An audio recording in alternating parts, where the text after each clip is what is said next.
എൻ്റെ എല്ലാ പ്രിയപ്പെട്ട കൂട്ടുകാർക്കും ഫുഡ് നോട്ട്സിൻ്റെ മറ്റൊരു എപ്പിസോഡിലേക്ക് സ്നേഹത്തോടുകൂടെ സ്വാഗതം. ഇന്നും ഓണത്തിന് വളരെ വളരെ സ്പെഷ്യലായിട്ടുള്ള അരിപ്പായസമാണ് ഇന്നൊന്ന് ചെയ്ത് കാണിക്കാമെന്ന് വിചാരിക്കുന്നത്.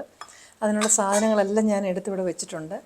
1-ാം പാല്, 2-ാം പാല്, ശർക്കര നമുക്കൊന്ന് ഉരുക്കിയെടുക്കണം. അതുപോലെ തന്നെ തേങ്ങ ചെറുതായിട്ട് അരിഞ്ഞ് വെച്ചിട്ടുണ്ട്. കാഷ്യൂനട്ട് പറങ്കിയണ്ടി എടുത്ത് വെച്ചിട്ടുണ്ട്. പിന്നെ ഞാൻ ഇതിനകത്ത് സാഗോ സീഡ്സ് അഥവാ ചൗവരി ഞാൻ ഉപയോഗിക്കാറുണ്ട്. ഇത് ഓപ്ഷണലാണ്, നിങ്ങൾക്ക് ഇഷ്ടമില്ലെങ്കിൽ വേണ്ട. എങ്കിലും അരിക്കകത്ത് ഈ പളുങ്ക് മണി പോലെ ഇതിങ്ങനെ ട്രാൻസ്പെറൻ്റായിട്ട് കിടക്കുന്നത് കാണാൻ നല്ല ഭംഗിയാണ്. പിന്നെ ഇതിൻ്റെ ചേരുവകളുടെ എല്ലാം ലിസ്റ്റും ഡീറ്റെയിൽസും എല്ലാം ഞാൻ ഡീറ്റെയിലായിട്ട് വീഡിയോയുടെ ഒടുവിലിടാം. നിങ്ങൾ വീഡിയോ സ്കിപ്പ് ചെയ്യരുത്. വളരെ ചുരുക്കിയാണ് ഞാൻ ഇടുന്നത്. പക്ഷേ ഇതിനകത്ത് ചില ടിപ്സ് പറയുന്നത് നിങ്ങൾ മിസ് ചെയ്ത് പോകരുത്. അപ്പോൾ അതുകൊണ്ടാണ് ഞാൻ പറഞ്ഞത് വീഡിയോ മാക്സിമം അത് സ്കിപ്പ് ചെയ്യാതെ കാണാൻ ശ്രമിക്കണം. അപ്പോൾ നമുക്ക് അരിപ്പായസം ഉണ്ടാക്കുന്നത് എങ്ങനെയാണെന്ന് നോക്കാം. നമുക്ക് ഈ ശർക്കര ഒന്ന് ഉരുക്കിയെടുക്കാം. ഇതിലേക്ക് കുറച്ച് വെള്ളം, നമ്മുടെ മധുരം അനുസരിച്ച് നമുക്ക് ശർക്കര ഉപയോഗിച്ചാൽ മതി. എങ്കിലും ഞാനതങ്ങ് ഉരുക്കി വെക്കുകയാണ്. ഒരു 1/4 കിലോ അരിക്ക് ഏകദേശം ഒരു 3/4 കിലോ അല്ലെങ്കിൽ 800 ഗ്രാമോളം ശർക്കര വേണം ഒരു നോർമൽ ഇതിൽ. നമ്മുടെ ഇഷ്ടം പോലെ നമുക്ക് കൂട്ടുകയോ കുറയ്ക്കുകയോ ചെയ്യാം. നമ്മൾ ഈ ചൗവരി ഇതിനകത്ത് ഇടുന്നത് കൊണ്ട് ആദ്യം ഞാൻ വെള്ളം തിളപ്പിച്ചിട്ടാണ് ഇതിടുന്നത്. 2-ാം പാലിനകത്താണ് ഞാനത് വേവിക്കുന്നത്.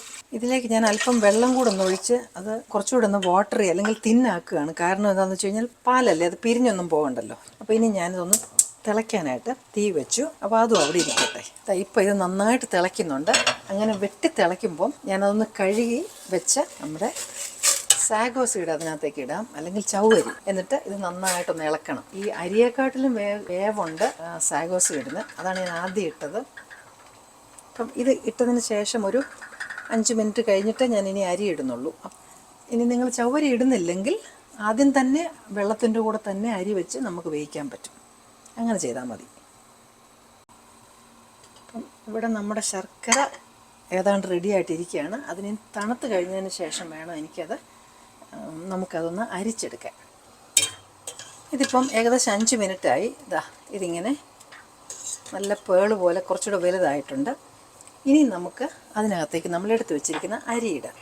നിങ്ങൾ ഈ സാഗോ സീഡ് കഴുകണമെന്ന് ഞാൻ പറഞ്ഞില്ലേ, പക്ഷേ അത് കഴുകുമ്പോൾ ഉണ്ടല്ലോ ഒരുപാട് നേരം സോക്ക് ചെയ്ത് വെച്ചേക്കരുത്, അത് പൊടിഞ്ഞു പോകാനുള്ള സാധ്യതയുണ്ട്. അതുകൊണ്ട് ഈ വെള്ളം തിളയ്ക്കാൻ തുടങ്ങുന്ന ഉടനെ ആ സാഗോ സീഡ് നന്നായിട്ട് പെട്ടെന്നൊന്ന് കഴുകി അതിനകത്ത് ഇട്ടാൽ മതി. അല്ലെങ്കിൽ ചിലപ്പോൾ അതങ്ങ് പൊടിഞ്ഞു പോകും. ഇപ്പം ഞാൻ അരി ഇട്ടു. ഇനി അരി ഒരു പകുതി വേകുന്നിടം വരെ നമുക്ക് വെയിറ്റ് ചെയ്യണം. അപ്പോൾ നമ്മുടെ 2-ാം പാൽ ഇനി ഇരിപ്പുണ്ട്. വെള്ളം പറ്റുകയാണെങ്കിൽ നമുക്ക് 2-ാം പാൽ ഇച്ചിരി ഒഴിച്ചു കൊടുത്ത് അപ്പോൾ ആവശ്യമുള്ളതനുസരിച്ച് മാത്രം നമുക്ക് ഒഴിച്ചാൽ മതി. അപ്പം ഈ അരി അതായത് ഓൾമോസ്റ്റ് വെന്തു, എന്നാൽ ഫുള്ള് വെന്തില്ല. ആ സമയത്ത് നമുക്കിതിനകത്തേക്ക് ശർക്കര ഒഴിക്കണം. അപ്പം ഞാൻ അരിച്ച ശർക്കര ഇത് നമ്മൾ ഒന്ന് മധുരം അനുസരിച്ച് നമ്മൾ ഒഴിച്ചു കൊടുത്താൽ മതി. ഇനി ഈ ശർക്കരയ്ക്കകത്ത് കിടന്ന് വേണം ബാക്കി ഈ ചൗവരി അരിയും കൂടെ ബാക്കി ഭാഗം വേകാൻ. ശർക്കര ഇട്ട് കഴിഞ്ഞാൽ നമ്മൾ ഇടയ്ക്കിടയ്ക്ക് ഇളക്കി കൊടുത്തുകൊണ്ടേയിരിക്കണം. കാരണം ശർക്കര ഇട്ട് കഴിഞ്ഞാൽ ചിലപ്പം ചട്ടിയുടെ അടിയിൽ പിടിക്കാനായിട്ടുള്ളൊരു സാധ്യതയുണ്ട്. ഈ ചൗവരി നല്ലപോലെ വേകുമ്പം, അതായത് ഫുള്ള് ഗ്ലാസ് പോലെ ആകുമ്പം നമ്മുടെ പായസവും റെഡിയാവും. ഈ സമയത്ത് ഞാൻ കുറച്ച് 2-ാം പാലും കൂടെ ബാക്കിയുണ്ട്, അതുകൂടെ ഞാൻ ഒഴിക്കുക. അപ്പം ഇതിനിയും വെന്ത് കഴിഞ്ഞാൽ പിന്നെ നമുക്ക് 1-ാം പാൽ ഒഴിച്ച് ചേർത്താൽ മതി. നെയ്ക്കകത്ത് തേങ്ങയും ആ കശുവണ്ടിയും കൂടെ വറുത്തെടുത്ത് റെഡിയാക്കി വെക്കണം. നമുക്ക് പാത്രം ചൂടാകുമ്പം കുറച്ച് നെയ്യ് ഒഴിച്ചു കൊടുക്കണം. അതിലേക്ക് നമ്മൾ എടുത്ത് വെച്ചിരിക്കുന്ന പറങ്ങണ്ടി അല്ലെങ്കിൽ കശുവണ്ടി ആദ്യം നമുക്കൊന്ന് വറുത്തെടുക്കാം. ഇങ്ങനെ ചെറുതായിട്ടൊരു ബ്രൗൺ കളർ ആകുന്ന ഉടനെ നമ്മൾ തീ അങ്ങ് ഓഫ് ചെയ്യണം. എന്നിട്ട് ഒന്ന് ഇളക്കിക്കൊണ്ട് നിന്നാൽ മതി. അപ്പോൾ കറക്റ്റായിട്ട് ഒരുപോലെ അത് മൂക്കും. ഇതൊരുപോലെ മൂത്തു. തീ ഞാൻ ഇടയ്ക്ക് അങ്ങ് ഓഫ് ചെയ്തായിരുന്നു. എന്നിട്ട് ഇത് നമുക്കങ്ങ് എടുത്ത് മാറ്റി വയ്ക്കണം. ഇനി അത് ഒന്നുകൂടെ തീ കത്തിച്ചതിന് ശേഷം നമ്മൾ അരിഞ്ഞു വെച്ചിരിക്കുന്ന തേങ്ങാക്കൊത്തോടുന്ന് വറുത്തെടുക്കണം. പായസം അതിന് ചട്ടിയുടെ അടിയിൽ പിടിക്കാതെ ഇങ്ങനെ ഇളക്കി കൊടുത്തുകൊണ്ടിരിക്കണം. അരിപ്പായസം ഉണ്ടാക്കാൻ ശരിക്കും എളുപ്പമാണ്. അടപ്രഥമനെക്കാട്ടിലൊക്കെ എളുപ്പമാണെന്ന് തോന്നിയിട്ടുണ്ട് എനിക്ക് അരിപ്പായസം ഉണ്ടാക്കാൻ. അതുപോലെ തന്നെ അരി വാങ്ങുമ്പോൾ ഉണ്ടല്ലോ, പായസത്തിൻ്റെ അരി വാങ്ങണം കേട്ടോ. സാധാരണ അരി വെച്ചല്ല. അറിയാവുന്നവർക്കറിയാം, ആദ്യമായിട്ട് ചെയ്യുന്നവർ വല്ലതും ഉണ്ടെങ്കിൽ ഞാൻ പറഞ്ഞു തരികയാണ്. പായസത്തിൻ്റെ അരി ചോദിച്ച് വാങ്ങി വേണം. പച്ച നെല്ലുകുത്തരി എന്നൊക്കെ പറയും. ഈ തേങ്ങയും ഇങ്ങനെ ചെറുതായിട്ട് അവിടെ ഇവിടെയും ബ്രൗൺ കളർ ആകുന്ന ഉടനെ ഞാനിതിനെ തീ ഓഫ് ചെയ്തിടും. എന്നിട്ട് ഒരു ശകലം നേരം കൂടെ അടുപ്പിൽ ഇങ്ങനെ കിടന്നു കഴിഞ്ഞാൽ കരിയാതെ അത് നമുക്ക് മൂത്ത് കിട്ടും. അപ്പോൾ ഇത് ഒന്നാം പാലിനകത്ത് 1 ടീസ്പൂൺ ഏലക്കാപ്പൊടി, ഒരു 1/2 ടീസ്പൂൺ ചുക്ക്, 1 ടീസ്പൂൺ ജീരകപ്പൊടി.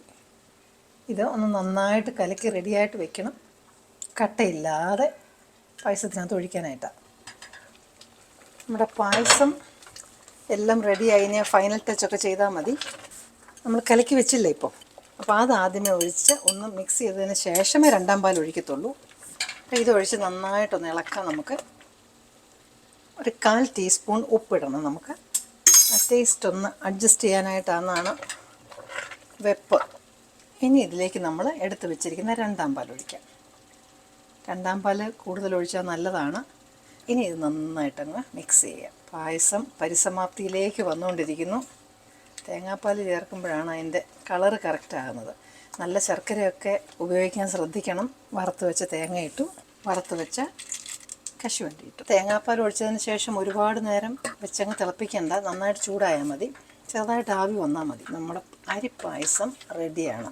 എല്ലാവരും ഇതൊന്ന് ട്രൈ ചെയ്ത് നോക്കണേ. നിങ്ങൾക്ക് ഇഷ്ടപ്പെട്ടാലും ഇഷ്ടപ്പെട്ടില്ലെങ്കിൽ നിങ്ങൾ അഭിപ്രായം പറയണം. ഇനി നിങ്ങൾക്ക് ഇഷ്ടപ്പെടുന്ന മറ്റു നല്ലൊരു റെസിപ്പിയുമായിട്ട് വീണ്ടും ഞാനെത്തും. Till then I am signing off and you stay safe.